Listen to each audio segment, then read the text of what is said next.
بسم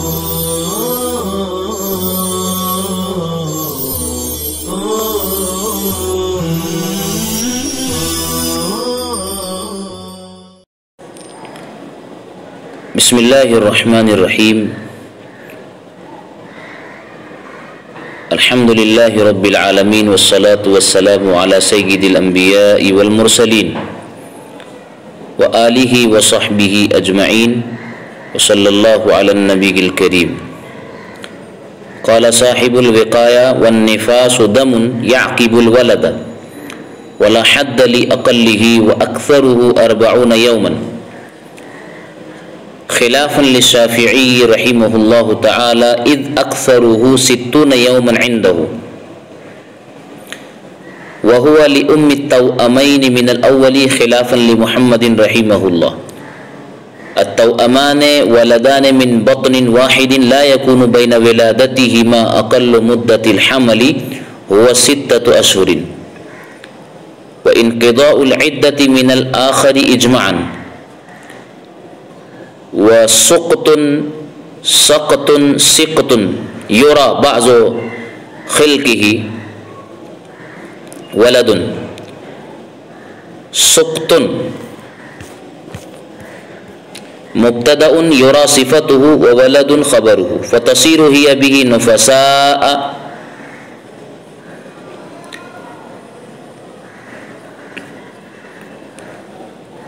عزیز طلبہ اکرام، جیسا کہ آپ عبارت کو دیکھ کر اور اس کو پڑھ کر سمجھ رہے ہیں کہ یہاں سے مصنف رحمۃ اللہ علیہ نفاس کی شرعی تعریف فرما رہے ہیں. اس سے پہلے ہم آپ کو نفاس کے لغوی معنی اور اس کا مشتق منہ بتاتے ہیں. تو معلوم ہونا چاہیے کہ نفاس یہ تنفس الرحم بالدم سے مشتق ہے، جس کا ترجمہ ہوگا رحیم نے خون پھینکا، یا یہ مشتق ہے خروج النفس سے، وہ اس کا مشتق منہ خروج النفس. اور نفس کے دو معنی ہوتے ہیں، ایک ہے خون اور دوسرا بچہ. اگر خون والا معنی مراد لیا جائے تو ترجمہ ہوگا رحیم سے خون نکلا، اور اگر بچہ والا معنی مراد لیا جائے تو ترجمہ ہوگا رحیم سے بچہ نکلا.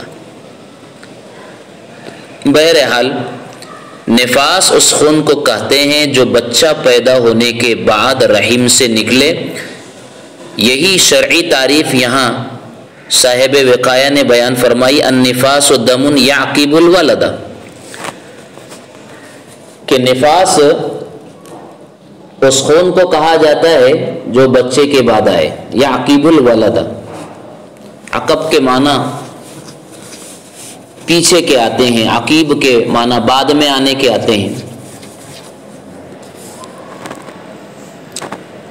لہذا حاملہ عورت حالت حمل میں خون دیکھے یا بچہ پیدا ہونے سے پہلے عورت کو جو خون آتا ہے وہ استحاضہ کا خون ہے، چاہے وہ 3 دن سے زیادہ آ رہا ہو.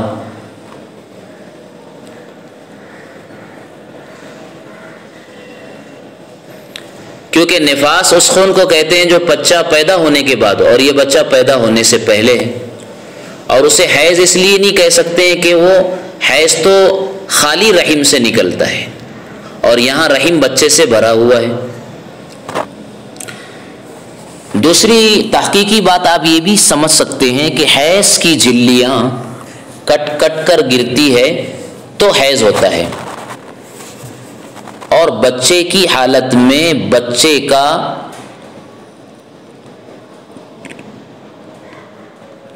جسم جھلیوں کے ساتھ چپکا ہوتا ہے، اس لیے جھلیاں کٹ نہیں سکے گی، اس لیے اس کو حیض کا خون نہیں کہا جائے گا. یہ گویا طبی اعتبار سے سمجھایا گیا ہے۔ اسی طرح بچے کی وجہ سے رحم کا منہ بند ہے، اس لیے حیض آ نہیں سکتا ہے اور نہ نفاس آئے گا، اس لیے اس کو استحاضہ ہی کا خون کہا جائے گا۔ لہذا جو خون ولادت کے بعد آئے گا وہ استحاضہ کا کہلائے گا۔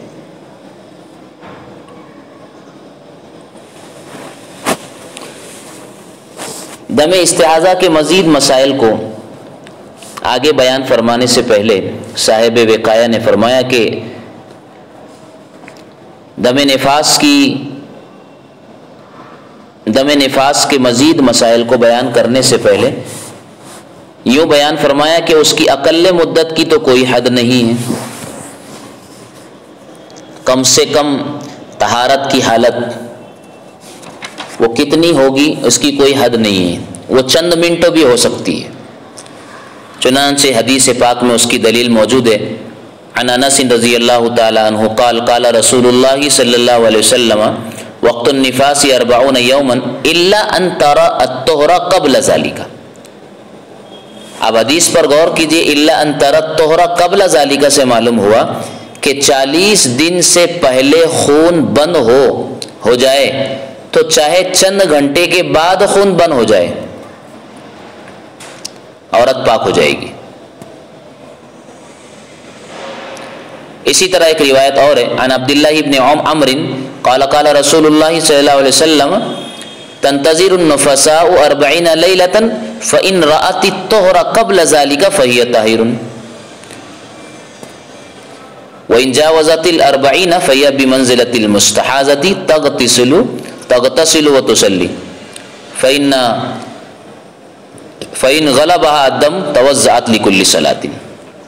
اس حدیث میں ہے کہ 40 دن سے پہلے بھی طہر دیکھے تو وہ پاک شمار کی جائے گی۔ بہرحال اقل مدت نفاس کی کوئی حد نہیں ہے، البتہ اکثر مدت نفاس 40 یوما عند الاحناف 40 دن ہے، لیکن امام شافعی رحمۃ اللہ علیہ کے نزدیک اکثر نفاس کی مدت 60 یوما وہ 60 دن ہے۔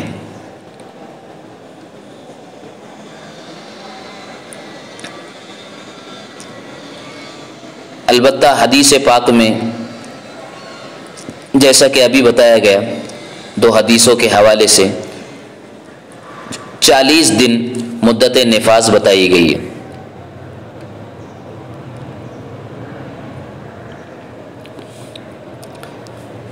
اس سلسلے میں حضرت امام شافعی رحمۃ اللہ علیہ کا جو استناد اور استدلال ہے وہ بعض واقعات سے ہے کہ بعض عورتوں کو دم نفاس کا سیلان 2 مہینے تک رہا، یعنی 2 مہینے تک ان کو نفاس کا خون ولادت کے بعد آیا بعض عورتوں کو، لیکن اس کا اعتبار، ان واقعات کا اعتبار اس لیے نہیں کیا جائے گا کہ حدیث پاک میں 40 دن کا تذکرہ ہے اور ویسے بھی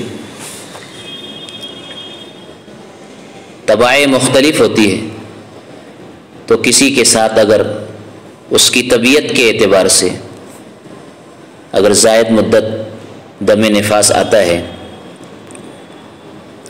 تو اس سے عمومی استدلال نہیں کیا جا سکتا ہے، خصوصی واقعہ سے عمومی استدلال نہیں کیا جائے گا۔ اور زائد خون کو ہم استحاضہ کا کہیں گے، جیسے کہ حدیث پاک بھی بتا رہی ہے۔ حضرت ام سلیمہ رضی اللہ عنہ کی روایت ہے، ان ام سلیمہ قالت كانت النفساء تجلس على عهد رسول اللہ صلی اللہ علیہ وسلم 40 یوما۔ یہ حدیث امام شافعی رحمۃ اللہ علیہ پر حجت ہے، جو دم نفاس کو 60 دن مانتے ہیں۔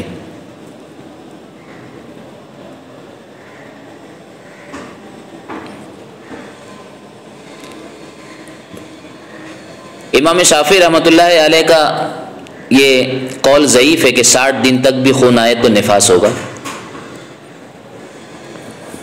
اور یہ حدیث ان کے خلاف حجت ہوگی۔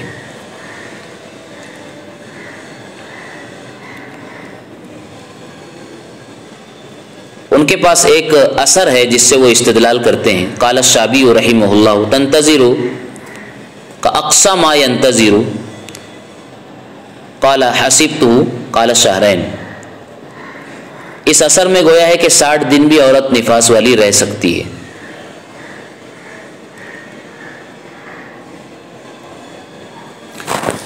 بہرحال وَهُوَ لِأُمِّ التَّوْأَمَيْنِ مِنَ الْأَوَّلِ خلافاً لِمُحَمَّدٍ. یہاں سے دم نفاس کے احکامات کو شروع فرما رہے ہیں.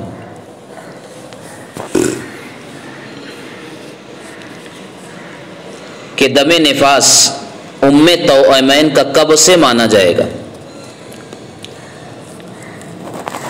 توأمین جڑواں بچے کو کہتے ہیں.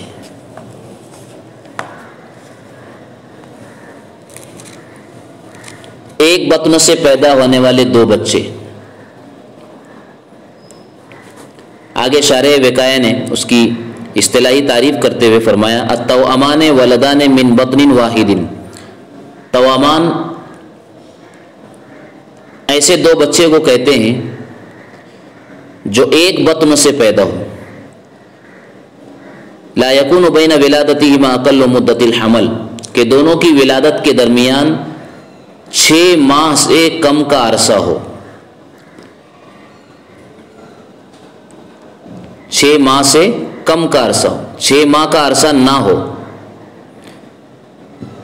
کیونکہ اگر دونوں کی ولادت کے درمیان ایک بچہ پیدا ہوا اس کے بعد دوسرا بچہ مکمل 6 مہینے کے بعد اگر آ رہا ہے تو یہ جڑواں نہیں ہے, توأمین نہیں ہے, کیونکہ اس دوسرے بچے کو دوسرے حمل کا قرار دیا جائے گا. لیکن اگر 6 ماہ سے کم کا فاصلہ اگر نہیں ہے تو وہ ایک بطنوں سے ہوگے اور ایک ہی حمل کے مانے جائیں گے, انہیں توأمان کہے گی. تو اب ایسی خاتون کا دم نفاس جس کو 2 بچے ایک بطن سے پیدا ہوئے ہو, پہلے بچے کی ولادت سے شمار ہوگا یا دوسرے بچے کی ولادت سے شمار ہوگا.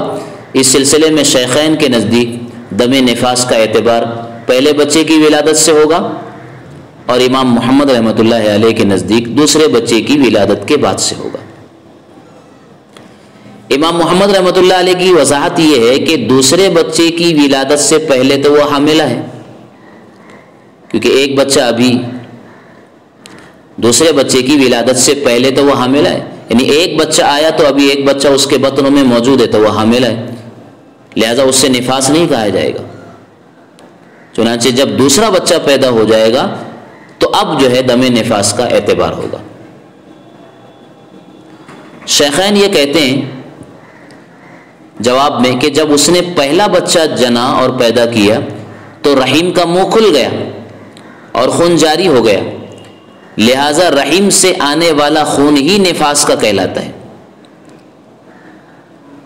بچے کی ولادت کے بعد جیسے کہ تعریف اوپر کی گئی ہے النفاس دم یعقب الولد, بچے کے بعد پیدائش کے بعد جو خون آ رہا ہے وہی دم نفاس ہے, اور جب بچہ پہلا بچہ آ گیا تو منہ کھل گیا اور خون جاری ہو گیا, لہذا رحم سے آنے والا خون ولادت کے بعد وہ نفاسی کا ہوگا. اس لیے پہلے بچے سے دم نفاس کا اعتبار کیا جائے گا. مزید احکام کو بیان فرمایا وَإِنْقِضَاءُ الْعِدَّةِ مِنَ الْآخَرِ اجمعاً. لیکن جہاں تک عدت کے مکمل ہونے کی بات ہے تو اس میں اتفاق ہے کہ وہ دوسرے بچے کی ولادت تک عدت گزارے گی, نہ کہ پہلے بچے کی ولادت تک. یعنی اگر ایسی خاتون کو اس کے شوہر نے طلاق دے دیا ہو, حاملہ ہے اور اس کے شوہر نے طلاق دے دی, یا خاوند مر گیا اور وہ حاملہ ہے, تو ظاہر سی بات ہے ہم نے مسئلہ پڑھا ہے کہ ابعد الاجلین کے طور پر وضع حمل سے اس کی عدت پوری ہوتی ہو. ابعد الاجلین یعنی ایک تو وضع حمل کی عدت اور ایک ہے متوفی عنہا زوجہا, جیسے کہ اگر حاملہ ہے جس کے شوہر کا انتقال ہو گیا ہو, ایسی خاتون حاملہ ہو تو اس کی عدت وضع حمل ہے, اور وضع حمل اور 4 ماہ 10 روز جو عدت وفات ہے, دونوں میں سے جو طویل ہے اسی کو کہتے ہیں ابعد الاجلین.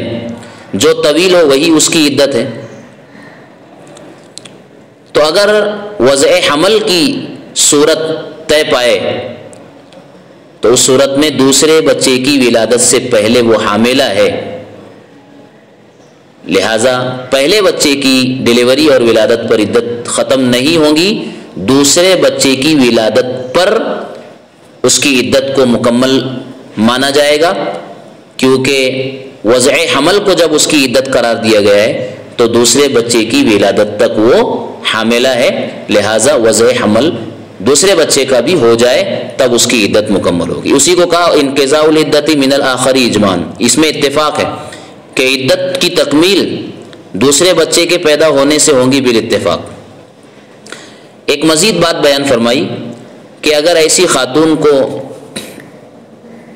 کسی خاتون کو اگر ناتمام بچہ پیدا ہو، مرا ہوا ناتمام، سقط اور سقط اور سقط، سین پر تینوں حرکتیں صحیح ہیں، ایسے آگے بیان فرمایا ہے کہ سقط یا سقط یا سقط، ایسے ناتمام بچے کو پیدا کہتے ہیں جو مرا ہوا پیدا ہوا ہو اور اس کے اعضاء ابھی مکمل نہ ہوئے ہو۔ تو اگر ناتمام اور نامکمل ادھورا بچہ اگر پیدا ہو، اس کے بعد اسے خون جاری ہو، تو اس سے بھی وہ نفاس والی ہو جائے گی، اور اگر باندھی ہے تو سقط کے پیدا کرنے سے ام ولد ہو جائے گی، اور اگر ولادت پر طلاق کو اگر شوہر نے معلق کیا تھا تو اس سقط کے پیدا ہونے پر طلاق بھی واقع ہو جائے گی۔ یعنی یہ سارے احکام اسی طریقے سے تنقضی العدت بھی، اس سقط کے پیدا ہونے سے، ناتمام اور ادھورے بچے کے پیدا ہونے سے بھی عدت بھی مکمل ہو جائے گی۔ یہ سارے احکامات اس کے ساتھ جڑ جائے گی۔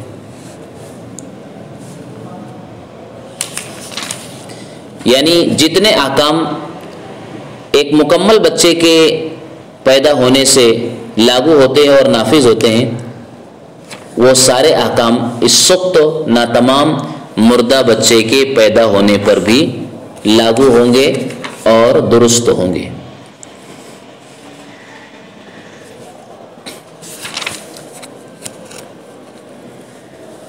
نمبر 1 کہا کہ اس سے نفاس والی ہو جائے گی، اس کی وجہ یہ کہ اس بچے کے پیدا ہونے سے بھی رحم کا منہ کھل گیا، اس لیے عورت نفاس والی ہوگی اور اس پر نفاس کے تمام احکام جاری ہوں گے۔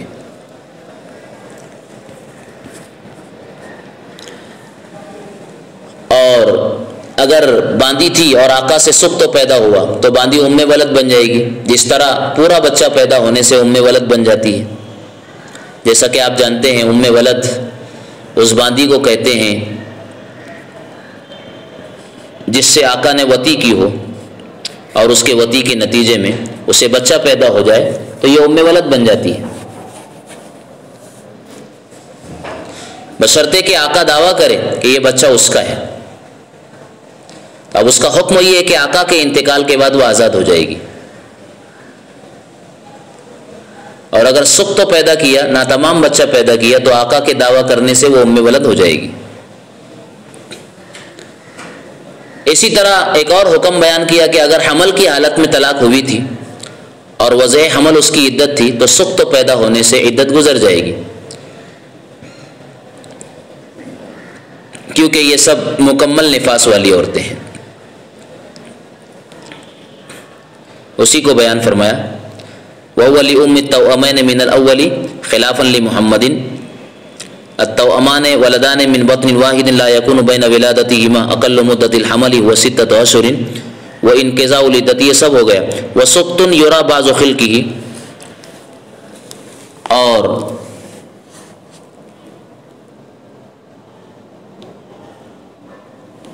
وہ ناتمام بچہ کہ اگر بعض عضو نظر آئے، یورا بعض خلقه، جس کا بعض حصہ نظر آ جائے، ولدن، وہ ولد ہے، بچہ ہے، ترکیبی حیثیت کو بیان فرمایا۔ سقطن یہ مبتدا ہے، یورا صفتہ، لفظ یورا اس کی صفت ہے، اور وہ ولدن جو کہا یہ اس کی خبر ہے۔ آگے احکام بیان فرمایا، فاتفعیہ لا کر فتصیر ہی بھی نفسا، اس کے ذریعے سے وہ نفاس والی ہو جائے گی، والامۃ ام الولد، اور باندھی ام ولد ہو جائے گی، ویقع المعلق بالولد، اور معلق بالولد بچے کی پیدائش پر جو طلاق معلق ہے وہ واقع ہو جائے گی۔ اذا قال ان ولدتی فانتی طالق، یعنی اگر شوہر نے کہا تھا اگر تو نے بچہ دی تو تو طلاق والی ہے، تطلق بخروج سقط، تو سخت یا سخت کے ظاہر ہونے اور نکلنے سے طلاق وہ مطلقہ قرار پائے گی۔ ظہر بعض خلقہ، ایسا نہ تمام بچہ جس کے بعض اعضاء ظاہر ہوئے ہو۔ وتنقضی العدۃ بہ، اور اس سخت کے پیدا ہونے سے عدت بھی مکمل ہو جائے گی۔ اذا طلقها زوجها، یعنی جب اس کے شوہر نے اسے طلاق دے دی، تنقضی عدتها بخروج هذا السقط، تو اس سخت ناتمام بچے کے پیدا ہونے سے اس کی عدت مکمل ہو جائے گی۔ اللہ تعالیٰ ان تمام مسائل کو سمجھنے کی اور اس کو مزید سے مزید سمجھنے کی ہمیں توفیق عطا فرمائے، اور شریعت کے احکام پر ہم سب کو عمل پیرا فرمائے۔ وآخر دعوانا الحمد للہ رب